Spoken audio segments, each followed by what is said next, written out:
estejam convosco. Ele está no meio de nós. Proclamação do Evangelho de Jesus Cristo segundo Mateus. Glória a vós, Senhor. Enquanto caminhava pela Galileia, Jesus lhes disse: O Filho do Homem deve ser entregue na mão dos homens. Eles irão, matá-lo, mas ao terceiro dia ressuscitará, e eles ficarão profundamente aflitos. Logo que chegaram a Cafarnaum, aqueles que cobravam o imposto da didracma aproximaram-se de Pedro e lhes perguntaram: Teu mestre não paga a didracma?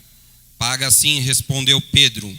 Mas quando chegaram a casa, Jesus preveniu-o, dizendo: Que te parece, Simão? O rei da terra, de quem recebem os tributos ou os impostos? De seus filhos ou dos estrangeiros? Pedro respondeu: Dos estrangeiros. Jesus replicou: Os filhos então estão isentos, mas não convém escandalizá-los. Vai ao mar, lança o anzol, e ao primeiro peixe que pegares, abrirás a boca e encontrarás um estáteres. Toma-o e dá-o por mim e por ti. Palavra da salvação. Glória a vós, Senhor. Que pelas palavras do Santo Evangelho sejam perdoados os nossos pecados. Amém. Amém. Vamos cantar ao Senhor, igreja. Bendito seja o teu nome, Jesus.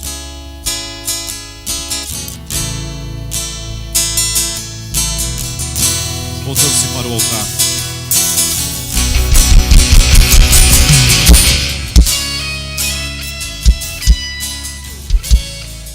Glória seja dada ao teu nome, Jesus.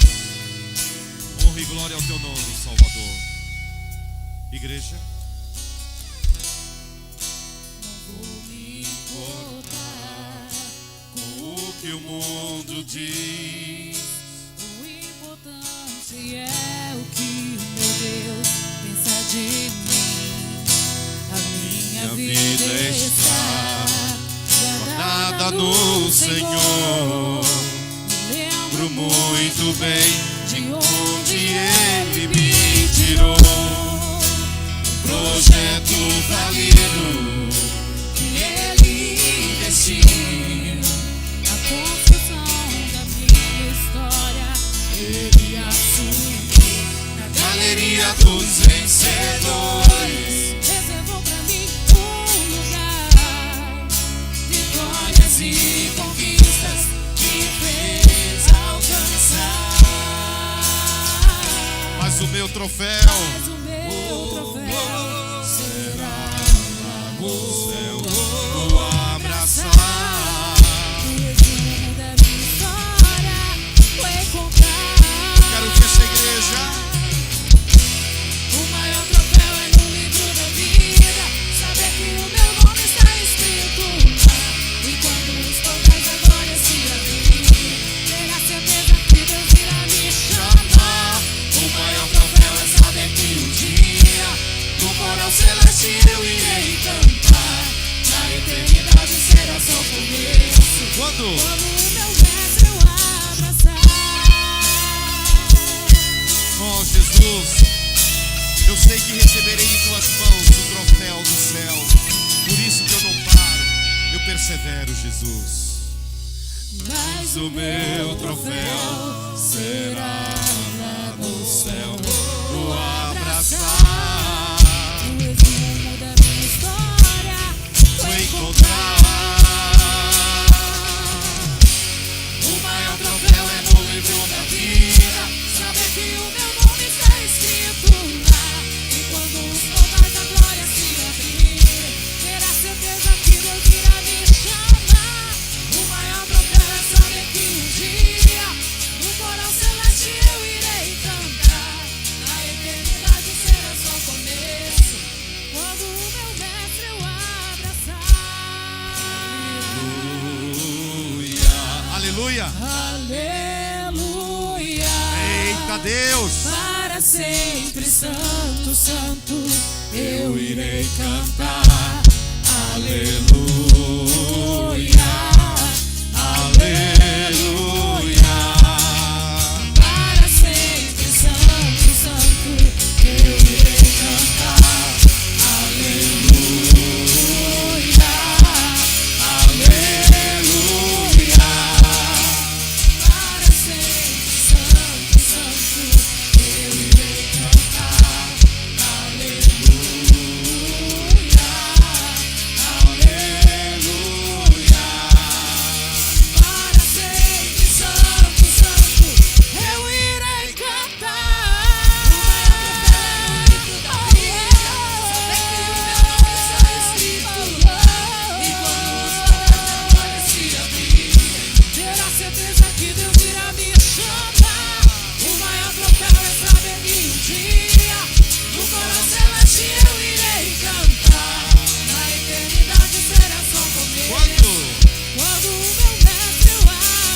escrito lá. E quando os portais da glória se abrirem, terá certeza que Deus irá me chamar. O maior troféu é saber que um dia no coral celeste eu irei cantar. A eternidade será só por meu. Quando, igreja? Quando o meu mestre eu abraçar. Vou abraçar Jesus. Quando o meu Mestre, eu abraçar. Quando o meu mestre eu abraçar. Aleluia, dá glória a Jesus, igreja, dá glória a Jesus. Sentados, irmãos e irmãs. Meus amados irmãos, minhas amadas irmãs do Senhor, vamos explicar a primeira leitura. Preste atenção, amado, amada. O profeta Ezequiel, ele, claro, judeu, morava em Israel. Quando o rei da Babilônia, chamado Nabucodonosor, no ano 587 a.C., é claro, irmãos, guardem isso, falou profeta é Antigo Testamento, falou apóstolo é Novo Testamento. Carta de Paulo, Paulo é Novo Testamento, é depois de Jesus, inclusive. Profeta, falou de patriarca é Antigo Testamento. Às vezes o irmão fica um pouco perdido aí na Bíblia, né? Carta de Paulo aos Coríntios, o irmão está lá no Antigo Testamento. Mas Paulo não é do Antigo Testamento, não é antes de Cristo. Paulo é depois de Cristo, né? Antes de Cristo são os profetas, Daniel, Ezequiel, Isaías. Então são os livros do Antigo Testamento. Jesus inicia, o último profeta do Antigo Testamento foi João Batista, que era parente de Jesus pelo lado materno, aquele que foi decapitado por Herodes. João Batista foi o último, embora parente de Jesus pelo lado materno. Quando Herodes mata João Batista, com João Batista termina o Antigo Testamento. Com Jesus começa o Novo Testamento. Qual a diferença do Antigo Testamento e Novo Testamento? Aliança. Testamento é aliança. Quando o pai, ele deixa um testamento, uma herança para o filho, é uma aliança que ele tem com o filho, e uma aliança de sangue. Por que ele está deixando para o filho, para a filha? Porque tem uma aliança de sangue, é sangue do sangue dele. Então, irmãos, o testamento, existe a antiga aliança, a antiga lei, o Antigo Testamento. E qual a diferença da antiga lei e da nova lei? A antiga lei, sacrifício de cordeiro animal, basicamente é isso. A adoração que o judeu oferecia a Deus era o sacrifício de cordeiro animal. Novo Testamento, qual a diferença? Este sacrifício de animal da antiga aliança era um símbolo, um sinal da verdadeira aliança. Esta aliança, essa aqui, era imperfeita, porque era uma aliança selada no sangue de animal cordeiro, de cordeiro animal. A nova aliança começa com Jesus. A antiga aliança termina com João Batista. Com Jesus, o Filho de Deus, começa a nova aliança. E essa nova aliança que significa? Esta é a aliança perfeita. Aquela ali não, aquela era apenas um sinal, um símbolo preparatório, aliança preparatória da verdadeira aliança. Esta sim salva, não esta salva. Esta aqui está pautada, baseada no sacrifício do único cordeiro. Ali eram vários cordeiros. Todo judeu que ia a Jerusalém uma vez ao ano tinha que sacrificar um cordeiro no altar lá de Jerusalém. Eram muitos cordeiros, milhares. Na festa da Páscoa, cada ano em Jerusalém, irmãos, eram milhares de cordeiros. Imagina, cada família que fosse a Jerusalém comprava um cordeiro para o sacrifício. Eram muitos animais, era muita carne, era muito fogo. Eu estou lendo um livro, li um livro sobre o sacrifício da antiga aliança, que eles dizem que o fogo, irmãos, a fogueira onde se queimava a carne dos animais sacrificados, dia e noite queimava em Jerusalém. Dia após dia, noite após noite. Não parava de queimar, porque era muito animal. Esta é a antiga aliança. Nós não estamos mais na antiga aliança. Nós estamos na nova aliança. A aliança foi selada no sangue de um único cordeiro, que na verdade não era animal. Este cordeiro, quem é? Jesus. Qual o altar que ele foi sacrificado? O altar da cruz. Por isso que nós cristãos temos o costume de fazer o sinal da cruz. Quando você faz o sinal da cruz, meu amado, minha amada, você está proclamando que no altar da cruz em Jerusalém, lá no Monte Calvário, o verdadeiro cordeiro que é Jesus, simbolizado aqui nesta cruz, ele foi imolado, ele foi sacrificado, e graças à sua morte e à sua ressurreição, nós ganhamos a salvação dele. Ele comprou a minha salvação e a sua salvação. No ano 587 a.C., profeta Ezequiel, então é Novo Testamento ou Antigo Testamento? Nossa, só alguns irmãos aqui. Antigo ou Novo Testamento, irmãos? Profeta. Antigo Testamento, Antiga Aliança. 587, um rei chamado Nabucodonosor, rei da Babilônia. A Babilônia, irmãos, era uma região ali, a antiga Mesopotâmia, aquela região do Iraque, da Síria, a terra dos caldeus. Por isso que fala a terra dos caldeus, a antiga Caldeia, é aquela região.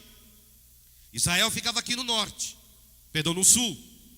Um rei chamado Nabucodonosor, rei daquela região da Babilônia, desceu e invadiu Jerusalém, sitiou Jerusalém, cercou Jerusalém durante 3 anos.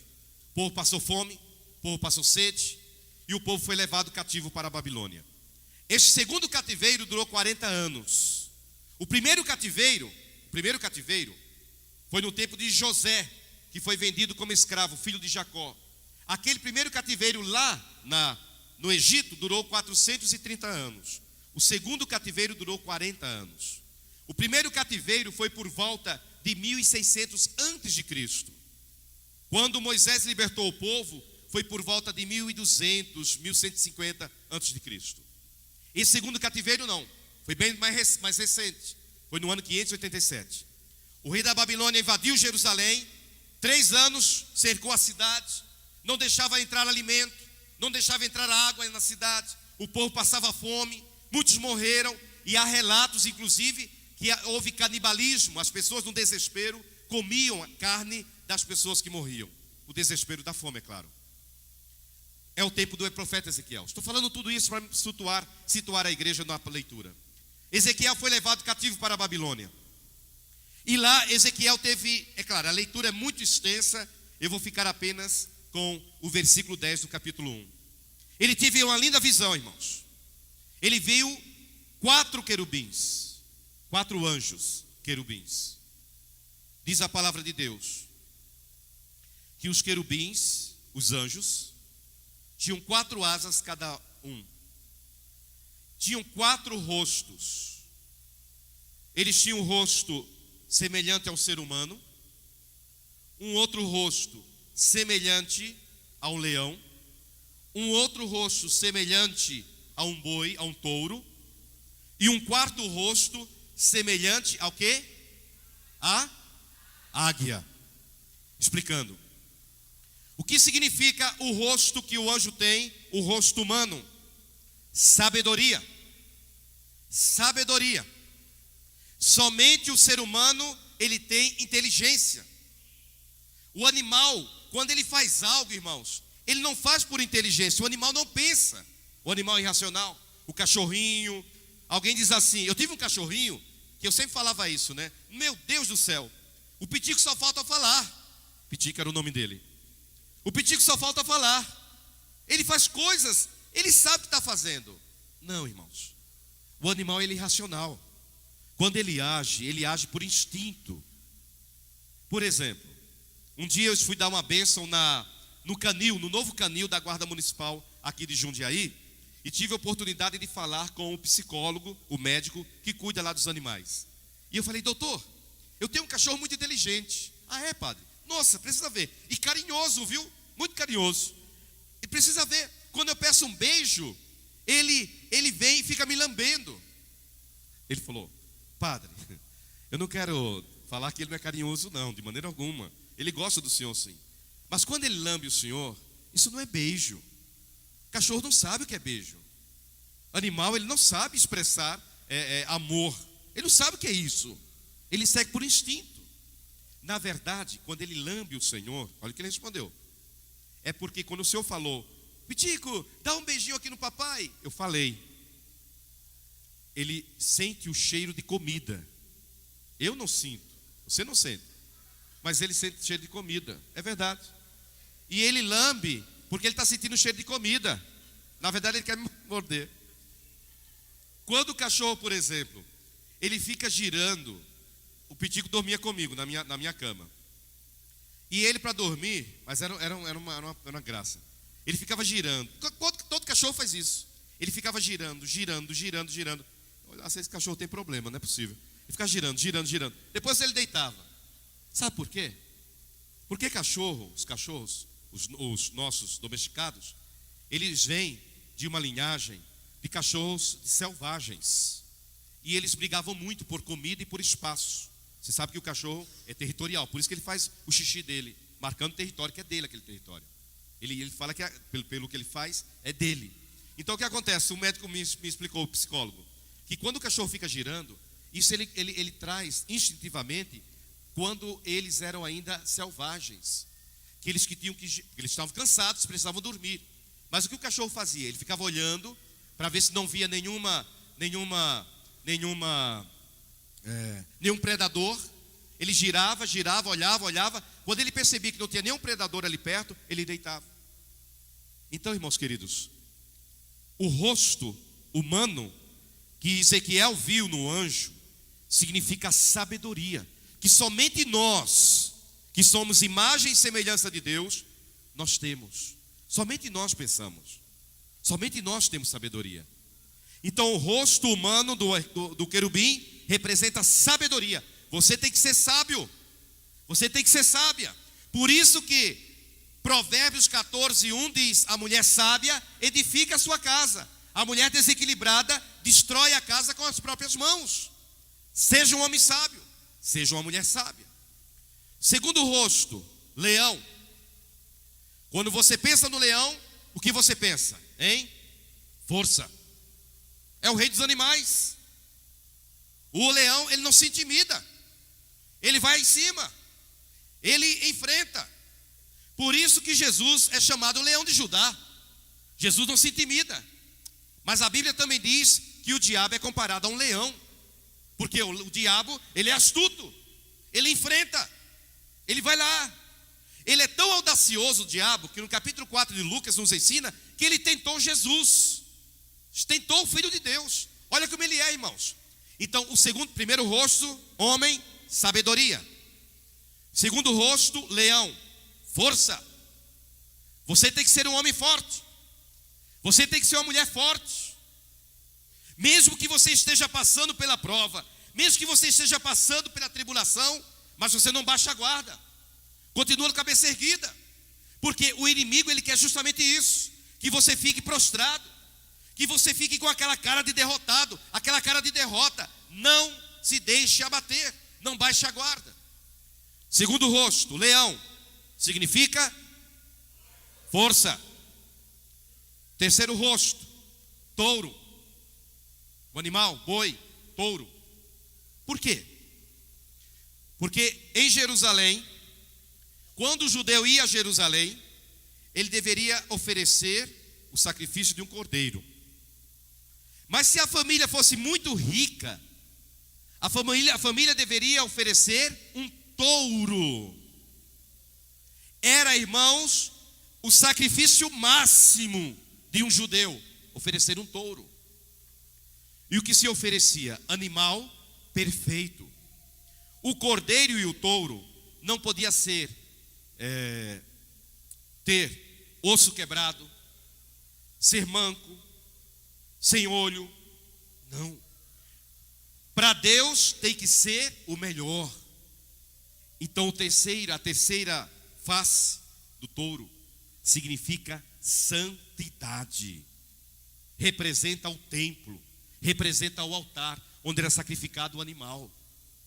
Você tem que ser sábio, o homem, forte, o leão, santo, o touro. E a quarta face de que é? Águia. Onde está a águia, geralmente, irmãos? Onde? No alto, no céu. A águia, ela é altiva. A águia, ela não se intimida. A águia, ela vê de longe. E quando ela foca, quando ela olha a presa, ela vai em direção à presa direto assim, ó. Assim deve ser você, meu irmão. Irmã, você tem que estar por cima, não por baixo. Por isso que esse espírito de inferioridade não vem de Deus. Quando alguém diz assim: olha, você nasceu para ser um derrotado, para ser uma derrotada, não vai dar certo. Não aceite isso na sua vida em nome de Jesus. Você tem que ser águia. Você tem que estar lá em cima, acima de tudo, cabeça erguida, não cabisbaixo. O cristão, ou ele é uma galinha, ou ele é uma águia. A águia, ela é altiva, ela está lá em cima, ela olha de cima. A galinha não, ela fica se contentando com migalhas, aquela sujeira lá daquele terreno ali, e fica lá se contentando. Olha a galinha quando ela está ciscando lá o terreiro, lá em Nordeste fala terreiro, o terreno lá, o quintal. Preste atenção. Quando acontece algum barulhinho, ela levanta, olha e volta de novo. Piu, piu, piu, piu. Piu, piu, piu, piu, piu. Irmãos, o cristão, ele tem que fazer uma opção na vida. Ou ele é uma galinha, ficar se contentando com migalhas ali naquele lugarzinho, ou ele é uma águia, altiva, forte, não baixar a guarda. É a grande mensagem da primeira leitura. O cristão, eu vou falar a face e você fala o que corresponde. A face do homem, a face do leão, a face do touro, santidade. A face da águia, altivez. Isso, altura. Tem que estar lá em cima. As pessoas querem que você se sinta assim. O diabo quer que você se sinta assim, como uma galinha, cabecinha abaixo. Às vezes eu estou aqui na igreja, chega um irmão ali para pedir uma oração, e eu vejo que o irmão está destruído, que a irmã está destruída. Deus não quer você assim, meu amado. A não ser que você queira viver assim, aí é problema seu. Mas Deus não quer você assim. Deus quer que você seja sábio, forte, santo e altivo, ousado, corajoso. Amém? Você tem que ser, vamos lá, sábio. Isso, alto. Isso. Eu sou baixinho, mas não me conformo. Eu sou alto para Deus. Queridos, veja o evangelho. O evangelho de hoje, rapidamente, vou explicar o evangelho.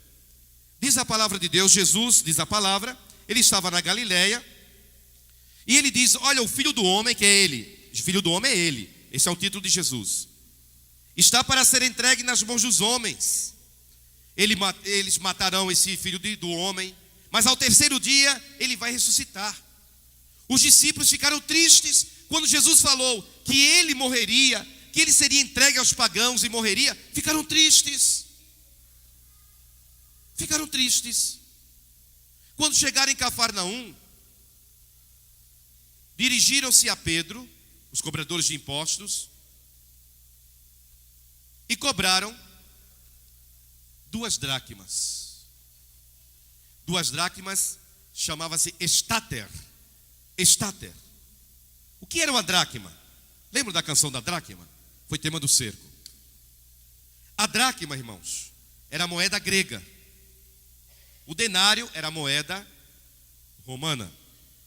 Era uma moeda de prata, equivalendo 5 gramas de prata. Era a diária de um empregado, uma diária de um trabalhador braçal. O trabalhador trabalhava o dia inteiro.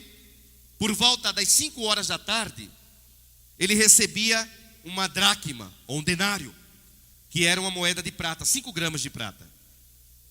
O imposto eram 2 dracmas, ou estáter.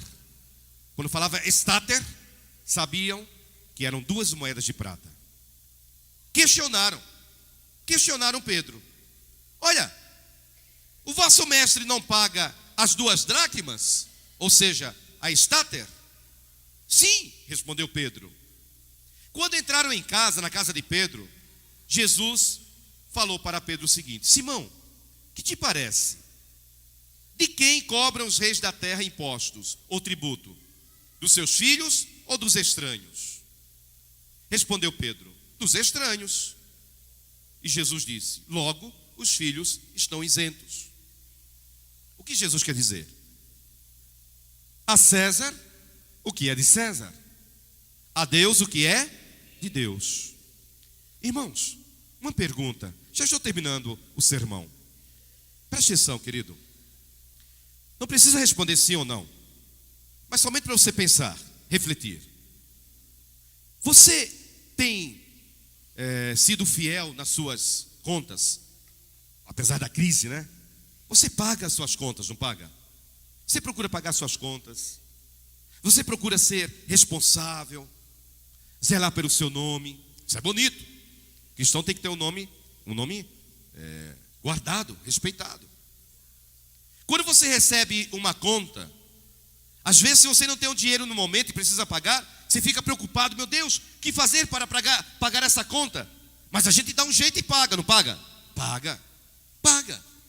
Porque se não pagar a conta de água, vai ser cortada. Se não pagar a conta de luz, vão cortar a luz. Se não pagar o celular, vão cortar o celular. Se não pagar da casa, o aluguel da casa, vão tirar da casa. A César o que é de César. Agora, pelo outro lado, e a sua responsabilidade com Deus? E a sua responsabilidade com Deus? Se Jesus diz: a César o que é de César, a Deus o que é de Deus. Você é fiel, graças a Deus, porque o povo de Deus é um povo bom, é um povo correto, é um povo correto. Eu creio nisso. Você é fiel a César, ou seja, você é fiel ao país, você é fiel ao estado, você é fiel ao município, pagando os seus impostos, pagando as suas contas. E a Deus? Eu sou fiel a Deus?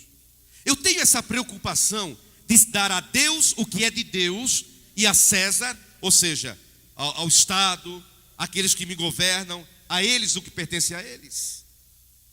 Não esqueçam, as 2 dracmas: a César o que é de César e a Deus o que é de Deus. Uma dracma é para Deus, a outra dracma é para César, é para o Estado, as contas. Não esquece disso. As 2 dracmas, você recebe do Senhor 2 dracmas, 2 moedas. Uma é para Deus e a outra é para César. Pensa um pouco nisso. Ah, meu Deus, se nós ficássemos preocupados com as coisas de Deus, como nós ficamos preocupados com as coisas de César. Quantas pessoas que chegam e dizem: reverendo, meu Deus, eu estou muito preocupado porque eu não consegui pagar as minhas contas, eu preciso pagar. Isso é bonito. Se a pessoa se preocupa em pagar as suas contas, em honrar os seus compromissos, é sinal de que essa pessoa é um cristão zeloso, correto no seu proceder. Mas é difícil. Eu acho que eu nunca vi, não, uma outra pessoa talvez, com esse zelo com as coisas de Deus.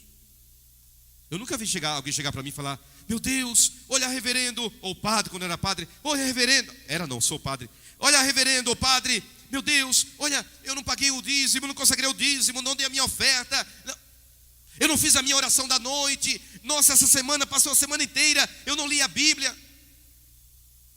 Mas o que eu mais ouço: não consigo pagar as minhas contas, não consigo honrar minhas contas por causa da crise e tal. Pensa um pouco. As 2 dracmas: a Deus o que é de Deus, a dracma de Deus é de Deus, a dracma de César é de César. Pensa um pouco nisso, amém? Mais uma vez, só voltando à primeira leitura: face do homem, toda a igreja, face do homem, face do leão, face do touro e face da águia. Isso, altivez, ousadia. Amém.